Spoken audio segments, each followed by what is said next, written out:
कानूनन ममनू होने के बावजूद गाय की कुर्बानी करना कैसा है?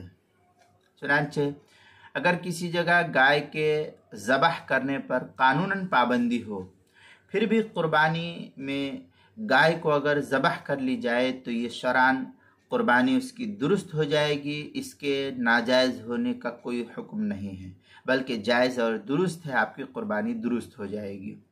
और उसके गोश्त को खाने में भी कोई हरज की बात नहीं है, दूसरे को अगर दिया जाए तब भी कोई ममानियत की बात नहीं है, क्योंकि गाय पर पाबंदी का हुक्म ये अल्लाह की तरफ से नहीं है। ये कोई हुक्म शरई नहीं है कि तुम गाय को ज़बह नहीं कर सकते हो, और वो फी नफ्सी ही हलाल जानवर है। अल्लाह की तरफ से उसको उसकी हिल्लत का हुक्म नकल किया गया है, जो किसी कानून की वजह से हराम नहीं हो सकता। अल्लाह का हलाल करदा हुक्म ये किसी कानून, दुनियावी कानून और किसी हुकूमत की कानून की वजह से वो हराम नहीं हो सकता है।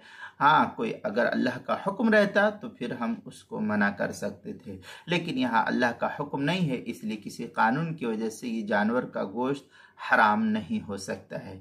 चुनांचे इस मसले को मुस्तफ़ाद किया गया है फतावा महमूदिया, जो ढाबेल का छपा हुआ नुस्खा, उसकी 17वीं जिल्द सफ़ा 345 से 345, 346, 347 पर इसको नकल किया गया है।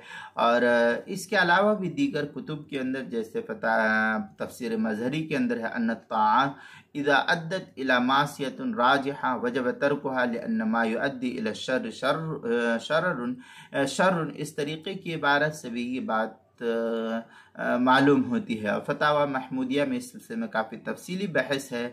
फतावा महमूदिया की 17वीं जिल्द 345, 46, 47 सफ़े पर, किताबुल मसाइल उसकी दूसरी जिल्द सफ़ा 312 पर इसको नकल किया गया, वहाँ देख सकते हैं।